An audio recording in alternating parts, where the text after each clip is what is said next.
boat with no crew, no cannon, no armor. It costs about the same as a modest apartment, $250,000. And with a few hundred of them, a country that had almost no navy left did something that no military textbook said was possible. It broke a blue water fleet. It pushed the Russian Black Sea Fleet, one of the oldest and proudest naval formations on Earth, out of its own main base. And then it did something stranger still. It reached up out of the water and shot a fighter jet out of the sky. This is the story of how the cheapest weapon on the water rewrote the rules of naval war. To understand how impossible this was, you have to go back to February 2022. When the full-scale invasion began, the balance at sea was not a contest. It was a massacre waiting to happen. On one side stood the Russian Black Sea Fleet, cruisers, frigates, corvettes, landing ships, and submarines that could launch cruise missiles from hundreds of kilometers away. It had a home port at Sevastopol in occupied Crimea, deep water piers, dry docks, air cover, and more than 2 centuries of history behind it. On the other side stood Ukraine, and Ukraine, at that moment, had almost nothing that could float and fight. In the first hours of the war, Ukraine's own flagship, the frigate Hetman Sahaidachny, was scuttled in port, deliberately sunk by its own side so it could not be captured. That single act tells you everything about the starting position. The country that would go on to humiliate a great power fleet began the war by sinking its own best warship to keep it out of enemy hands. On paper, the sea belonged entirely to Russia, and Russia used it exactly the way you would expect. The fleet imposed a blockade. It sealed the northwestern Black Sea and shut down Ukraine's commercial ports, Odessa, Chornomorsk, Pivdenie. Before the war, those ports were how Ukraine fed a large part of the world. Ukraine was one of the biggest exporters of wheat, corn, and sunflower oil on the planet, and most of it left by sea. When the fleet closed the water, the grain stopped moving. Silos filled up and had no place to send their harvest. Prices for bread spiked in North Africa and the Middle East. Countries that had nothing to do with the war suddenly faced a food crisis because a fleet sitting off the Ukrainian coast had turned the Black Sea into a locked door. This was naval power doing what naval power has always done. Control the water, and you control trade, supply, and the fate of everyone who depends on the sea. For most of 2022, that control looked absolute. The question was not whether Ukraine could break the blockade. The question was whether Ukraine could survive it. And to feel how heavy that dominance was, you have to understand what the Black Sea Fleet meant. This was not just another collection of warships. Its home, Sevastopol, is one of the most fought-over pieces of ground in the history of naval warfare. Empires bled for this harbor. It was besieged for nearly a year in the Crimean War of the 1850s, when the great powers of Europe threw themselves at its fortifications. It was besieged again in the Second World War, defended, and then lost in some of the most brutal fighting of the entire Eastern Front.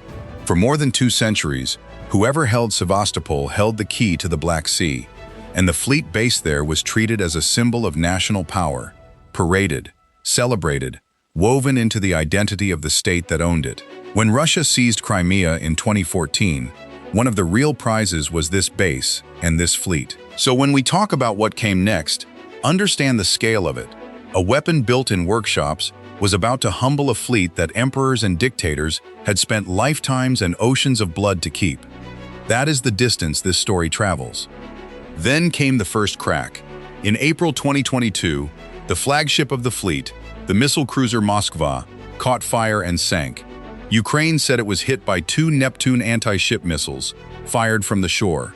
Russia said it was an accident. Either way, the result was the same. The largest warship lost in combat in decades went to the bottom of the Black Sea. The Moskva was not sunk by a drone, but its loss did something that mattered more than any single ship. It broke the spell. It proved that the fleet was not untouchable. And it forced the Russian Navy to do something it did not want to do: pull its most valuable ships back, further from the coast, out of the range where they felt exposed. That retreat opened a gap. And into that gap, Ukraine poured a weapon that almost nobody outside a few engineering workshops had taken seriously: the naval drone. Let's be precise about what this thing actually is, because the whole story depends on understanding how simple it is. A Ukrainian sea drone, The most famous is the Magura V5, built by military intelligence, and the Sea Baby, built by the security service, is basically a small, low, motorized boat with no one on board. It rides so low in the water that from a few hundred meters away, in choppy seas, you can barely see it. It is packed with explosives in the nose, often several hundred kilograms of it. It has a powerful engine that can push it past 40 knots, faster than most of the warships it hunts.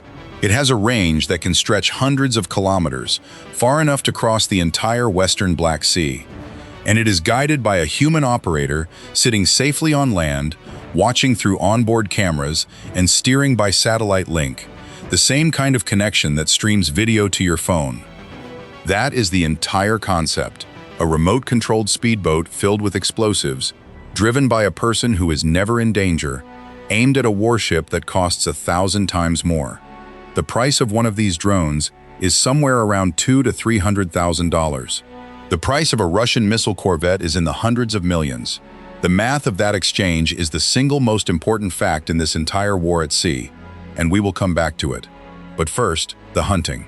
The campaign started as harassment and grew into something no one could ignore. In October 2022, a swarm of sea drones and aerial drones struck the harbor at Sevastopol itself, right inside the fleet's fortress home port. Ships were damaged. More importantly, the sanctuary was violated. The one place the fleet thought was completely safe had just been attacked by machines with no crew. From that day forward, every ship in Sevastopol was a target, sitting inside a place that was supposed to be a shield. Then the drones went after the bridge. In July 2023, Sea Baby drones struck the Kerch Bridge, the long road and rail link that Russia built to connect occupied Crimea to its mainland, the single most important supply artery for its forces in the south. A surface drone loaded with explosives reached the pylons and brought down a span. A boat with no crew had damaged a strategic bridge that anti-ship missiles and manned raids had struggled to touch. And then, through late 2023 and into 2024, the sinkings began in earnest, one warship after another, methodically, like a list being crossed off. The Olenigorsky Gornyak, a large landing ship, was struck and disabled. The Ivanovets, a missile corvette, was swarmed by Magura drones at night and sent to the bottom. Footage showed the little boats closing in and the explosions tearing the hull open. Days later, the Caesar Kunikov, another large landing ship, was hit and sunk. Then the Sergiy Kotov, a modern patrol ship, was destroyed the same way. Ship after ship, many of them newer and more capable than anything Ukraine could have built, went down to a weapon that a well-funded hobbyist could almost mistake for a toy. Add it all up, and the scale becomes staggering. By 2024, independent analysts estimated that roughly a third of the entire Russian Black Sea fleet had been sunk or put out of action.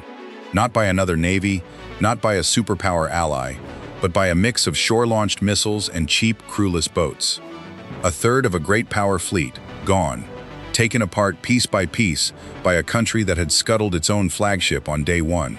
The Russian Navy did the only thing it could do. It ran.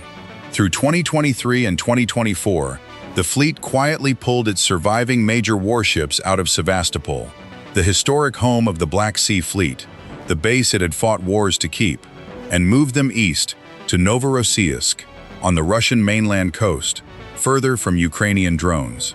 Think about what that means. A fleet that had blockaded an entire country was now hiding from that country's boats, retreating from its own fortress, abandoning the very port that made it a Black Sea power in the first place.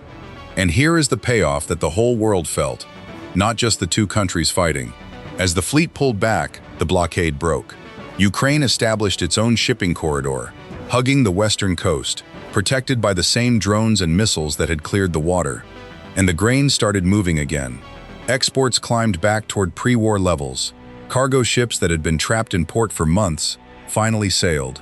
The locked door on the Black Sea had been forced open, not by a peace deal, and not by a bigger navy, but by a swarm of $250,000 boats that made the sea too dangerous for the ships enforcing the blockade to operate. Bread prices eased half a world away because of what was happening on the water off Odessa. That is how directly sea power touches ordinary life. But the Russians were not standing still. And it would be a lie to tell this story as if the drones simply won. Every weapon in this war has provoked a countermeasure, and the sea drone was no exception. As the boats kept coming, Russian crews adapted. They welded extra machine guns and cannons onto the decks of their ships, pointing them down at the waterline to spray any small craft that came close. They posted lookouts around the clock, straining to spot a low gray hull in the swell before it was too late. They strung nets and booms across harbor mouths to snag the drones before they reached the piers. And most dangerous of all, they sent up helicopters, machines like the Mi-8, hovering over the water, using their height and speed to spot the drones from above and gun them down long before they could reach a ship. For a while, that worked. A helicopter over the sea was a death sentence for a surface drone, which could only weave and run and hope. The hunter had become the hunted, and the balance began to swing back. So Ukraine did what it has done at every stage of this war. It changed the weapon faster than the enemy could change the defense. Engineers reworked the drones, new sensors, new guidance, new ways to slip past the guns and swarm from several directions at once, so the defenders could not stop all of them. They built decoys. They built variants. They turned a single boat into a family of machines, each one answering a specific problem the Russians had created. This is the real engine of the whole campaign. Not one clever gadget, but a design loop that spun faster than the other side could keep up with. And that loop was about to produce something that no navy had ever seen. You would think the story so far would be the climax. It was not, because the answer Ukraine found to the helicopter problem was about to do something that belongs in the realm of science fiction. For all of history, a ship, or a boat, could only fight what was on or under the water. The sky belonged to aircraft.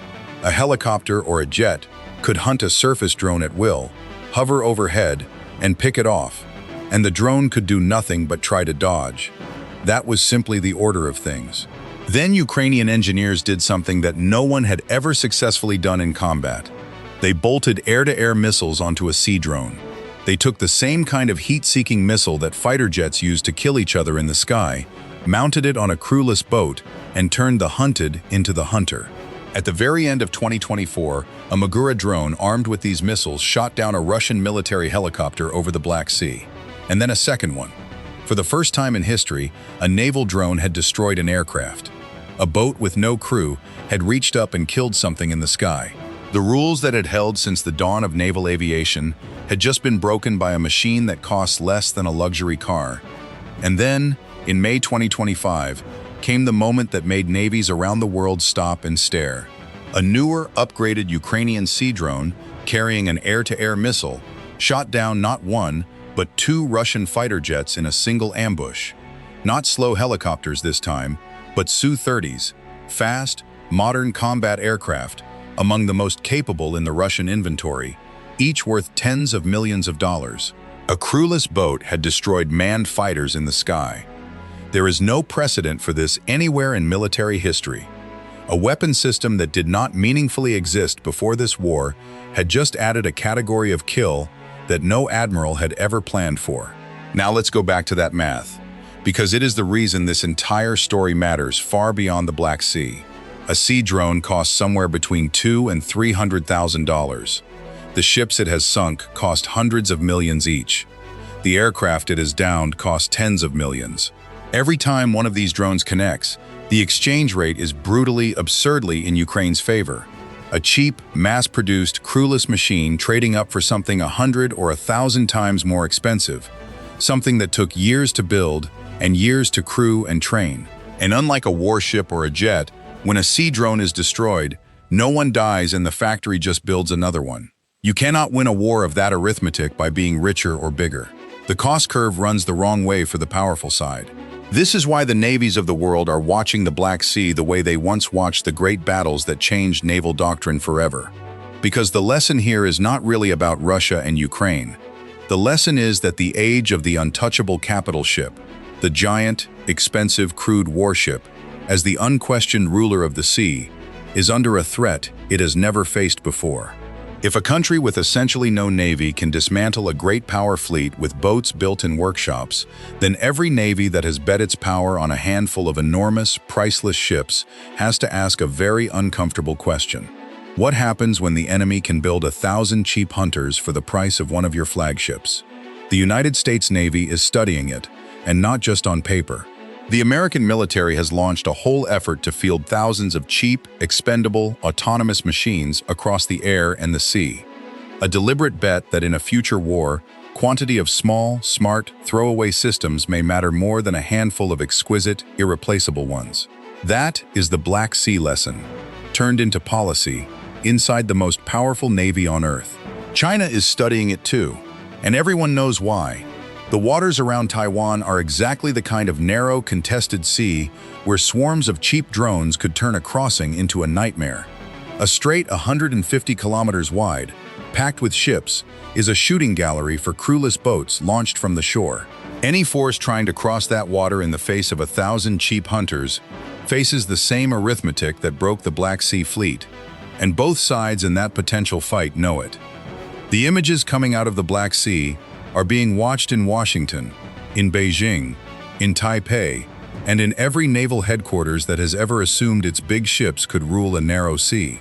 Every planner looking at a future fight in a confined body of water now has to reckon with the possibility that the most dangerous thing in that water is not a submarine or a missile, but a cheap, crewless boat, one of hundreds, driven by someone safe on shore, willing to trade itself for your most valuable ship. Ukraine did not set out to rewrite naval warfare. It set out to survive a blockade that was strangling its economy and starving its trade. It had no fleet, no shipyards full of warships, no way to match Russia hull for hull. So it did what necessity forces on the weak. It found the cheapest possible way to make the sea deadly, and it built that weapon by the hundred. And in doing so, without a navy in any traditional sense, it defeated one of the largest navies on Earth in its own home waters, drove it from its historic base, reopened the grain trade that feeds millions, and shot aircraft out of the sky with a boat. The Russian Black Sea Fleet still exists. It still has ships, but it no longer rules the Black Sea, and it never will again the way it once did. It hides in the east, keeps its distance from the Ukrainian coast, and moves carefully in water it used to own completely. It was beaten not by a bigger fleet, but by an idea that a weapon does not need a crew, does not need to be expensive, and does not need to survive. As long as there are enough of them, and each one is willing to make a trade the enemy cannot afford. The cheapest boat on the water beat the proudest fleet on the sea, and every navy on Earth is now living in the world that these little drones created. Thanks for watching, and if you want to understand the weapons that are quietly rewriting how wars are fought, stay with us, because this is only the beginning.